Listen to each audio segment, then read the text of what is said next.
The message is about the faith of God's elect. What kind of faith is given to the heart of God's elect? Maraming nagpipreach ngayong Sunday morning sa iba-ibang church. Sa Imos na lang, no? Napakadaming Baptist church dito sa Imos. At natutuwa tayo, siyempre, na ang ating mga kapatid ay kasama namin dito na sumasamba sa Panginoon. Doon sa iba-ibang lugar, sa Bacoor, sa Sukat, sa Dasmariñas, kahit saan ka pumunta, bago ka makarating dito sa Sovereign Grace Baptist Church Imus, dadaan ka sa mga 2 o 3 Baptist Church. So, yan po ay nagtuturo. Salvation by grace through faith alone. Pareho natin. Subalit, meron ding mga church na meron ding faith. Pero, ano ba yan? Anong klaseng faith ba ang kailangan upang malaman natin kung tayo ba ay kasama doon sa elect? Ito po ang tema ng Titus 1:1. Meron siyang binanggit si Paul na the faith of God's elect. Merong isang uri ng pananampalataya na tanging sa mga hinirang ng Diyos napupunta. Tanging sila lamang ang nagkakaroon yan. At ano bang faith yan? Sabi po rito sa verse, isa-isay natin, breakdown natin, meron pong binanggit dyan na truth. So, the faith of God's elect involves truth. Kailangan ayon sa katotohanan at pawang katotohanan lamang. Hindi pwedeng ang basihan ng faith na yan ay isang lie or isang imagination, isang fantasy, isang error. Marami pong preaching na ang basihan ay mind lamang ng tao, not according to the truth. But the faith of God's elect is based on truth and the acknowledging of the truth. So kung iyang faith na yan, nasa sayo na, malalaman mo yan sapagkat meron kang acknowledgement of the truth. Another thing, it involves godliness.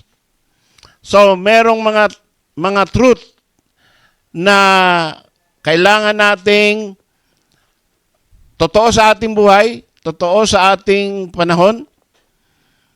Pero yung salvation, kailangan yan, ang kasama niyan ay the truth which is after godliness. Yung truth na yan, kung ikaw ay naligtas, dadalin ka niyan sa kabutihan. Kabutihang loob, kabutihang mga gawa, at hindi sa kasamaan. Hindi ka niyan magiging slave. Merong mga tao na after na napunta sa isang church, naging slave na nung church. No? Naging parang bawasan yung kanilang freedom. Freedom to speak, freedom to listen, freedom to go to another place. Hindi na sila free. Marami ng restriction. At kaya nga yung mga minsan nagsosoul winning tayo, tatanong, ano ba mga bawal sa inyo? Ang sagot, anong sagot natin? Bawal magkasala.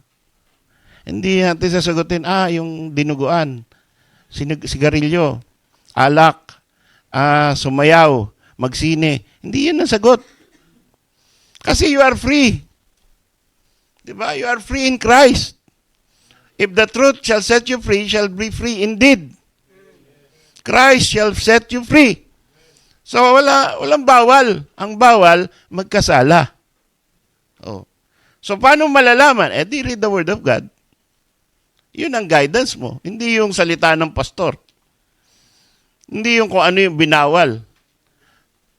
na sinabi ng pastor, wala tayong ganyan, wala tayong ganyan. Wag mong gawin yan. Ba't mo ginawa yan? Madidisiplin ka na. Hindi yun eh. No? Dapat marunong tayo by our own reading, by our own conscience, by our own mind that God has given you, that you are being led to godliness. So natuwa ako, nandito yung mami ni Khalil. Makita niya yung environment dito na hindi nagiging napunta sa kulto yung kanya anak. Diba? Hindi napunta sa isang barkadahan na pagkatapos ng worship service, sayawan at inuman. Napunta siya sa isang gawain ng Panginoon. So yan ay freedom in Christ. The true faith of God's elect is the acknowledging of the truth, which is after godliness. And it involves the actions of God. A person who is given faith of God's elect becomes a servant of God, not the servant of a pastor or a man, no, a servant of rules and regulation. No, the servant of God. Kaya nga sabi ni Paul sa Titus 1:1, Paul, a servant of God and an apostle of Jesus Christ. So, involved po dito sa gawain na ito, sa church na to, kapag ikaw ay may faith of God's elect, pag dumapo na sa iyan, you are a servant of God and you are a person who glorifies Jesus Christ. Yun ang bida rito. Ang Panginoong Jesucristo ang bida rito. Siya ang may-ari nitong lahat na to. Wala tayong kiniklaim dito na, ito, church ko to. Yan, mga men ko yan. To, building ko to. Hindi. Panginoon may-ari nito. Itong lupa na to, yung sasakyan ng church, yung building, and everything. All the people here are God's people. So, yan po ang tamang espiritu na binibigay sa atin ni Pablo. Dinedirect niya tayo sa tamang attitude kapag ka ikaw ay nasa gawain ng Panginoon. Now, having said all of this, God's elect without faith is the same as that of the devil. Kapag ang isang tao, kahit yan ay elect, kahit yan ay may predestination na maligtas, habang hindi pa yan ligtas, pareho rin yan ng children of darkness. Wala kayo na iba yan. Iba-iba lang ang degree. Ano ibig ko sabihin? Tingnan nyo yung John chapter 8 verse 43. Anong sabi doon? 33 to 45. Why do ye not understand my speech? So dumadaan tayo dyan. Kahit tayo ay elect, kapag hindi ka pa saved, you do not understand the Bible. Hindi mo maintindihan bakit tayo ay nagkakaroon ng monologue, nakikinig tayo sa isang sermon ng isang tao na hindi naman ganong kataas ang pinag-aralan, hindi naman nagpapatawa, pero nag-enjoy tayo sa Word of God. Amen? Nag-enjoy tayo sa Word of God. We can spend here, kanina pa tayong 9 nag-umpisa. Ngayon, magto-12 na. Mukhang lalagpas ako ng 12. Pero, walang titingin-tingin sa oras. No? Walang tingin ng tingin doon, may tumitingin ba ron? No? Tagal na, preaching. Tagal ng preaching. Diba? Haba. Yan sa inyo. No? Doon sa amin sa Catholic Church, ang oras lang. Pagkatapos ng tinaas yung ostya, pwede ka na umuwi. Dyan sa inyo, bira, 3 oras na, alas 9. Kanina pa tayo nandito. Tapos pagkatapos dito, meron pang dig. Tapos may joint lunch pa. Tapos may panghapon pa. Ba yan? Bira yung Baptist. Ayoko nang bumalik. Pero yung mga, ginagawa natin ito ever since tayo ay sa Riyadh, ilan na? 14, magpo-14 years na. No? At yan ay namana natin doon sa mga sending churches natin na ginagawa yan. Alam niyo ba ang average preaching during the days na walang television? 3 oras ang preaching. Noong hindi uso television at hindi uso Facebook. 3 oras nagpipreach ang pastor. Pagkatapos, pagod na yung pastor sa copy-preach dahil 3 oras, sasabihin ng pastor, I must end my sermon, brethren. Uugong yung buong congregation. Uy, sayang naman. Tuloy mo, pastor. Gusto pa nila gawing 4 hours. Hindi, bira, 30 minutes na nagpipreach ah. Why? Because they enjoy the Word of God. Amen. And that is the work of the Lord in our hearts. So ito po, pagka ikaw ay wala pang faith na i-impart sa'yo ng Panginoon, yun ang feeling nung walang kaligtasan. Ang sabi ng Panginoon sa John 8:43, why do you not understand my speech? Di yun naintindihan. Para sa atin, para sa isang unsaved, yung ginagawa natin ay sobra, boring, masyadong basic, masyadong hindi nakaka-reach ng standard of education, ng isang tamang speech, masyadong uneducated na mga tao ang nag-i-stay dyan sa Sovereign Grace Baptist Church. Doon na lang ako sa mga matataas, may mga PhD nagpipreach. Hindi maintindihan. At ang Panginoon, nagsalita. He is a carpenter by profession. And then, Peter, a fisherman. So, yun yung mga naunang mga Kristiyano. Si Paul talaga, matindi. He studied in the foot of Gamaliel. And he is one of the foremost rabbi during his time. Pero sabi niya, all of those things I count but loss for the excellency of Christ. Yung the things that were gained to me, I count all things but loss. And I do count them but dung for the excellency of Christ. Nabaliwala lahat yung kanyang matataas na marka at magagaling yung oratorical prowess niya nawala. Nabaliwala because he preached Christ and him crucified. Yun ang naging theme ng kanyang message. Center of the message, Christ and him crucified. We preach not ourselves. So, pagka ganon, paano naman yung natutunan mo sa science? Paano naman yung natutunan mo sa math? Ang galing mo pa man din sa differential calculus. Paano yung natutunan mo sa social studies? World history? Yung galing mo dyan. No? Hindi mo na pwedeng masyadong bigyan ng emphasis yung kaalaman mo sa mundo. Dahil we preach not ourselves, but we preach Christ and him crucified. Yun dapat ang center ng message. The glory of Christ. So, hindi maintindihan yan, lalo na ito, kausap ng ng Panginoon dito ay mga Fariseo. Sabi niya, bakit di nyo ako maintindihan? Why do you not understand my speech?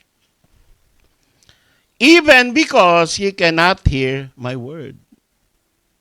Para doon sa mga nakikinig sa kanya, ng mga matataas pinag-aralan, mga rulers, pag nagsasalita ang Panginoon, masyadong sakit sa tenga. Masyadong kontra sa kanilang mga paniniwala, sa kanilang mga dissertations, sa kanilang mga pag-aaral ng commentary, sapagkat itong mga to, kaharap ng Panginoon, mga nagsusulat na to ng mga commentary eh. Sa Bible sa scriptures, mga komentarista na to, alam na nila ang Biblia. Kaya para sa kanila, lahat ng sinasabi ng Panginoon, iba doon sa mga idea nila. You cannot hear my word. Hindi niya sinasabing, mga bingi kayo. You cannot hear my word. No, ang sinasabi niya, hindi nyo gustong pakinggan ang sinasabi ko. Hindi nyo iniintindi ang sinasabi ko. Para sa inyo ay salita ng mangmang ang sinasabi ko. Kaya, hindi nyo naintindihan. Bakit di nyo naintindihan? At bakit ayaw nyo intindihin? Ye are of your father, the devil. At alam nyo, hindi lang sa kanila yan sinasabi ng Panginoon, sa mga hindi ligtas, kahit ikaw ay elect, dadaan ka doon sa estado ng buhay mo, ye are of your father, the devil. So lahat ng unsaved, yun ang sitwasyon. Kapag hindi mo pa maklaim na ikaw ligtas na, may buhay na walang hanggan, napatawad na ang lahat ng iyong mga kasalanan, ikaw ay tungo sa langit, ang banal na espiritu ay nasa puso mo na ngayon, ye are of your father, the devil. So, paano natin masasabing para sa lahat yan? Let's go to another verse, Ephesians 2:3. Ephesians 2:3 confirms my assertion that this statement that ye are of your father the devil does not only refer to the Pharisees, but also to all people who are not yet saved, even elect people. Ang sabi dito sa Ephesians 2:3, kausap ni Paul ang mga members ng church in Ephesus. Ibig sabihin, mga saved na. Mga mananampalataya na. Sabi niya, among whom also tayo, mga church members, we all had our conversation in times past. Ang buhay natin, conversation, life, manner of life, noong nakaraan, bago tayo naligtas, ganun din, kagaya ng mga unsaved, in the lust of our flesh. Pareho tayo ng mga hilig. Pareho tayo ng mga pagkakaintindi nung hindi pa tayo saved. In the lust of our flesh, fulfilling the desires of the flesh and of the mind. So, di ba, pag hindi ka saved, o nung hindi ka pa saved, kung ano yung gusto mong isipin, yun ang tama para sa'yo. At walang makakasabi sa'yo na mali ka. Pinapersuade ka, pinagtsatsagaan ka, soul winning. Sabi, hindi, okay na kami. Yung nakwento nga sa inyo, yung pinsan ko na pagpasok ko doon sa bahay niya, doon sa pinto nakalagay, kami ay Katoliko at hindi magbabago. Parang may warning na sa mga protestante at saka mga evangelical. Pag pumasok ka sa pintuan na to, igalang mo yung aming relihiyon. Oh. Tapos pag-apak ko doon sa loob, may Santo Niño, may Birheng Maria, 3. Pira yan. Medyo, oops. Siyempre, anuhin mo pa rin. Ipipilit mo pa rin yung mensahe ng Panginoon. Ingatan mo lang. Dahil baka magkaroon kayo ng samaan ng loob. So, yan po ay ang normal na estado ng mga tao bago maligtas. Ganon din po ako eh. Alam nyo, dinala ako ng isang handler ng ano yan? Ano nga yung Campus Crusade.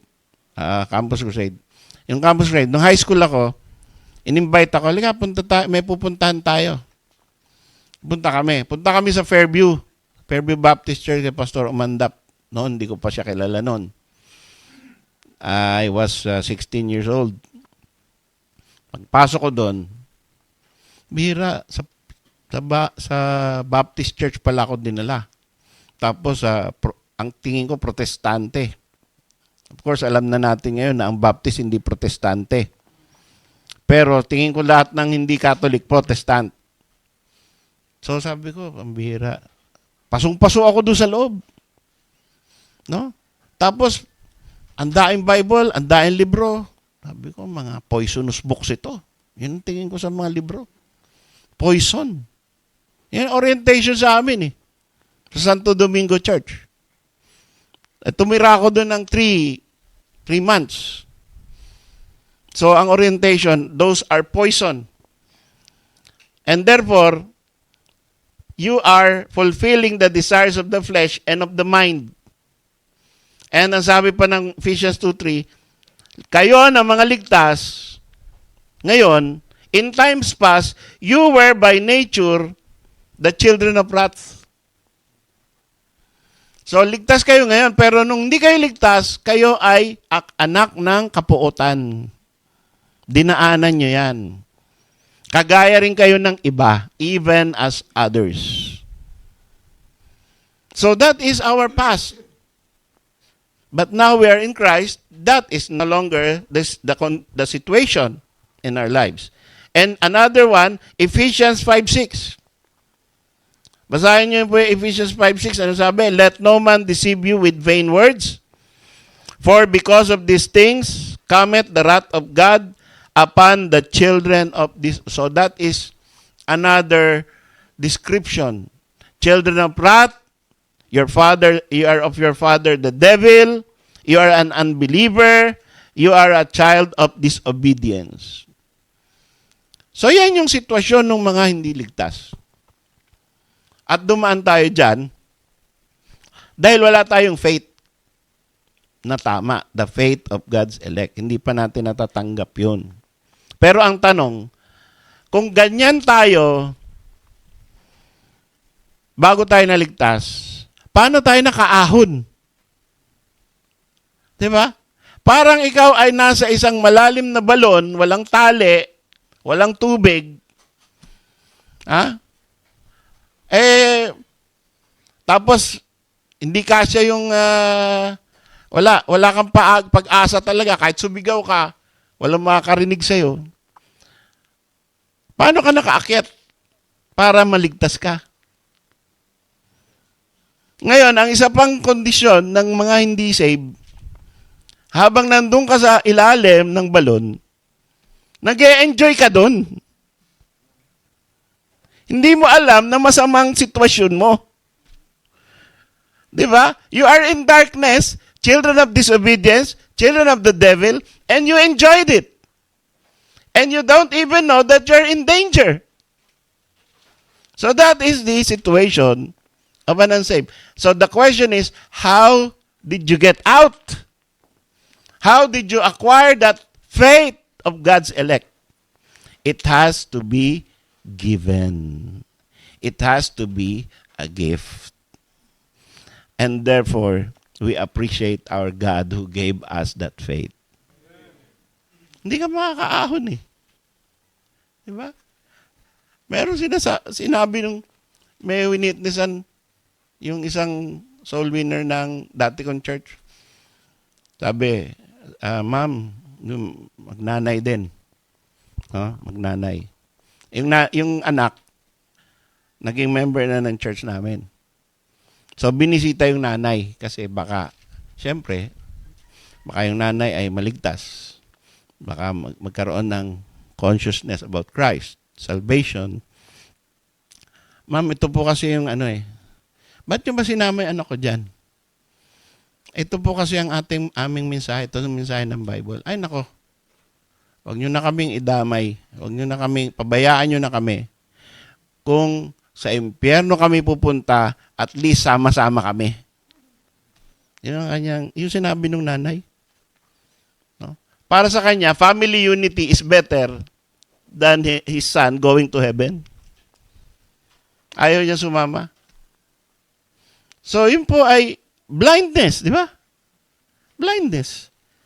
And that is the condition of all human beings until God gives you that faith of God's elect. The faith of God's elect is not from the elect, cannot be developed by the person, but it can only come from the Lord God. Paano na mo nalalaman ngayon na nandyan na? Ayun. Meron ka ng recognition of the truth from the scriptures. No? Hindi yung mas bumait ka na. Siyempre, babait ka rin, pero ang nag-uumpisa yan doon sa truth. At saka yung work of the Holy Spirit in your heart. The fruit of the Spirit. That is how you know. Hindi sa baptism. No? You will obey baptism if you are saved. But hindi iyon ang genuine mark na ikaw ay meron ng faith of God's elect. Kundi yung acknowledgement of the truth according to good godliness. Yan. Acknowledging of the truth which is after godliness. Yun ang mark that you have the faith of God's elect. So how then should this affect our evangelism, mga kapatid?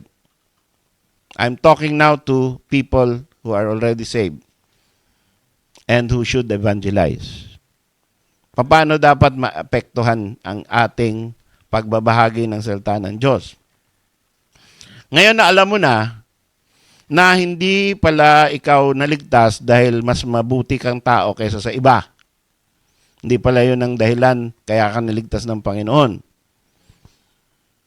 E di dapat, wag tayong maging rude doon sa mga hindi paligtas na salbahe. Diba? Wag natin kumpara yung buhay natin sa kanila. At sasabihin, tingnan mo nangyari sa akin. Kasi nagbaptis ako. Ikaw, tingnan mo buhay mo, ang pangit. Masave ka na. Hindi yun ang tamang dapat sabihin. Dahil di naman tayo naligtas, dahil mas mabait tayo eh. Hindi naman tiningnan ng Panginoon na sino ba ililigtas ko ngayong araw na to. Ayun, yun, mabait yun. Ito. Ayun. Madaling makonvince yun. Yun. Hindi yun. Grace mo, mga kapatid.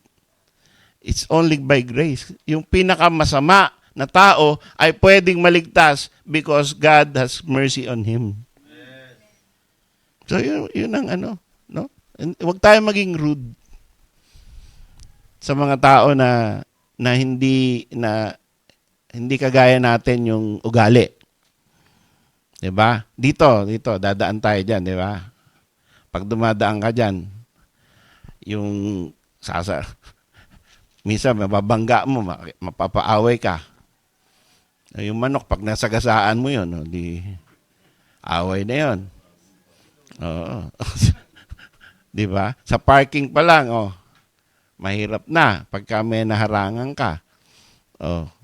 Madaming sitwasyon sa buhay natin na may encounter natin mga unsaved.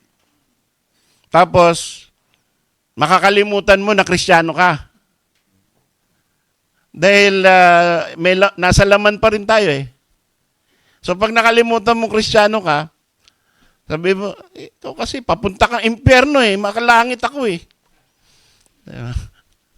So maging aware tayo. Sa soul winning, we are not saved because we are a better person.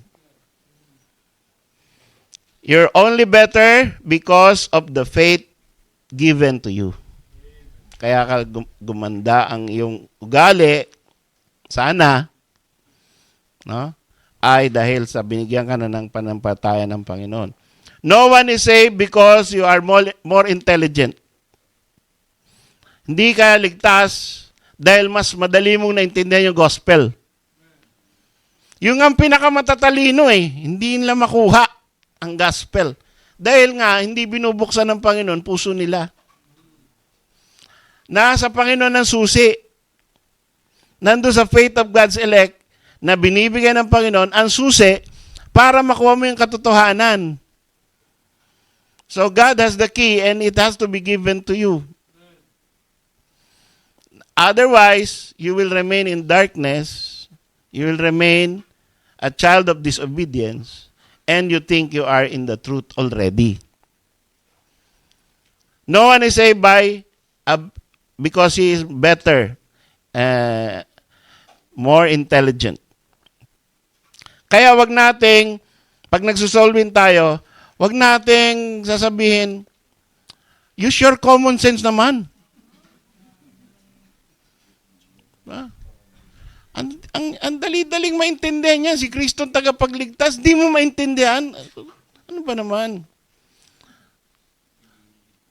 Huwag yung gaganunin. No? Gamitin mo naman utak mo.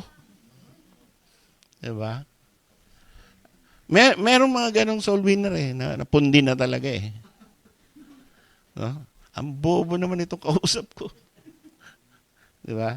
Pag pundi ka na, mawala na yung pasyensya mo. Meron kang isang di nag-argue sila, no? Sinesolvin sila. Yung solvin siya. Hindi ma-convince yung soul winner.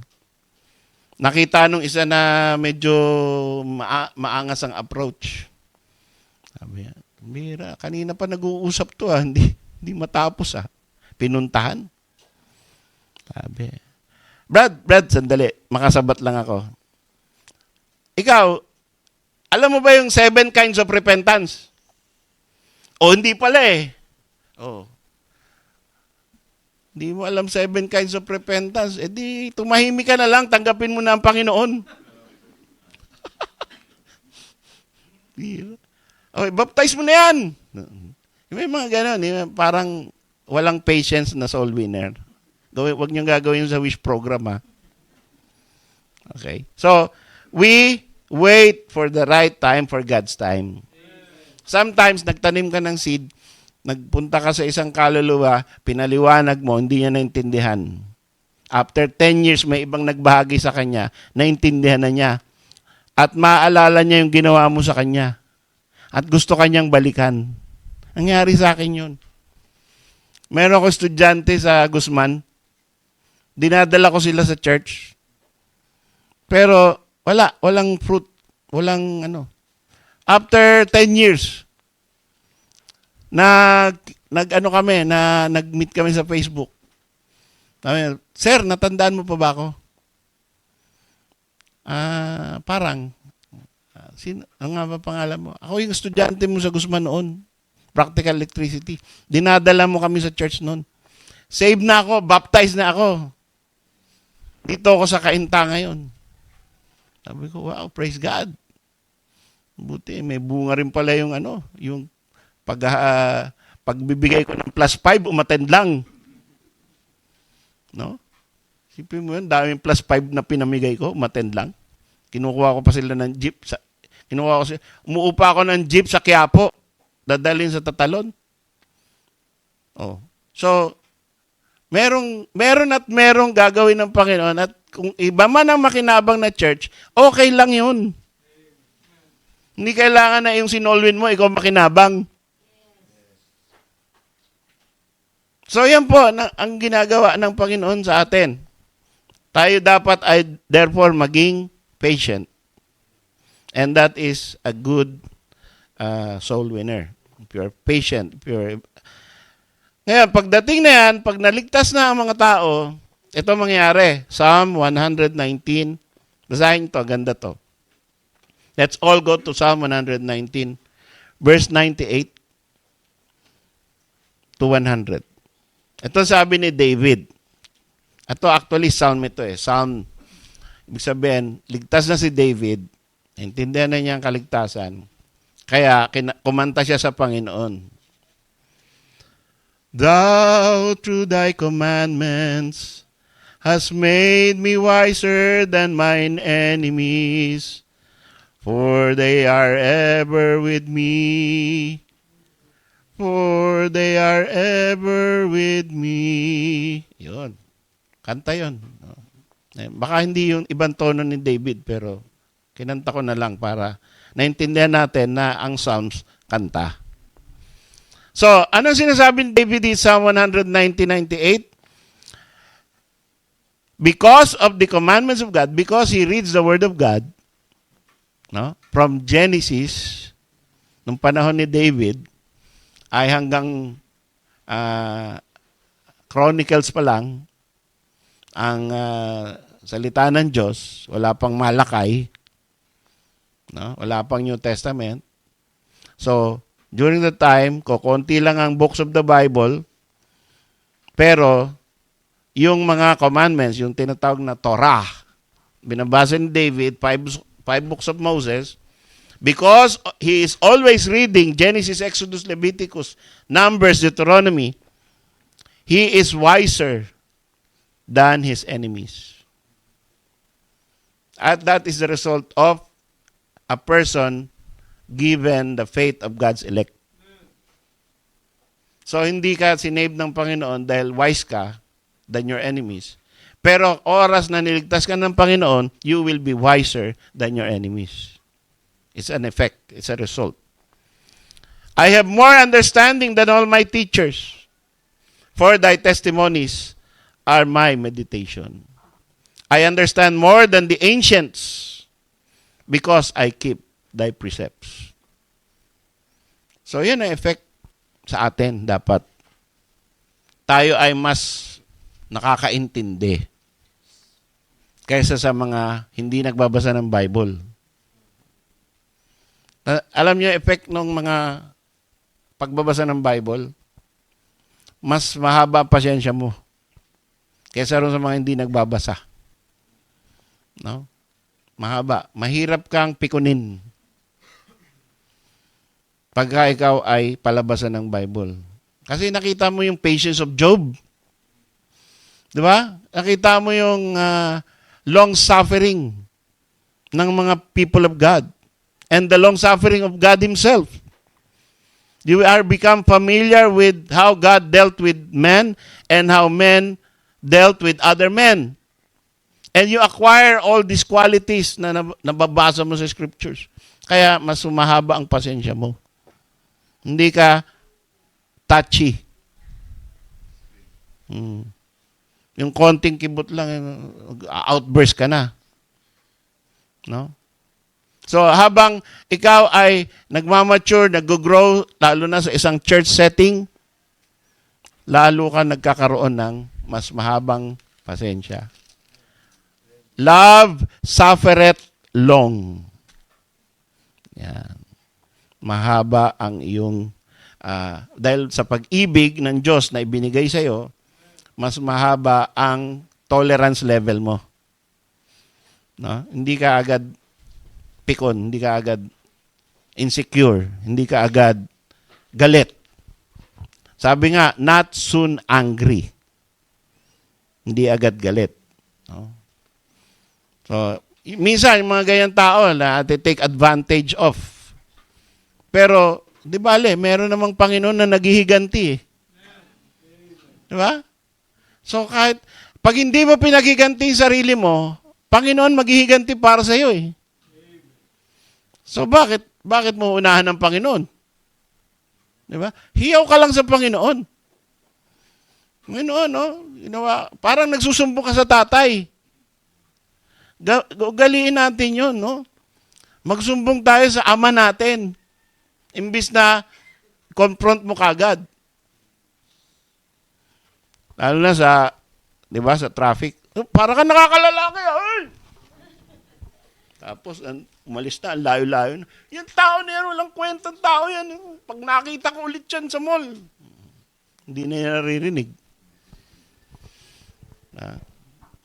So, you are wiser than your enemies. You have more understanding, and you understand more than the ancients. That is the effect. As a saved person, therefore, knowing that faith is only given to you by grace, what will you do?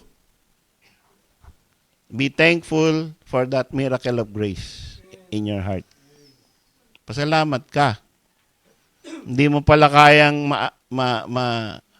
maarok ang tunay na pananampalataya.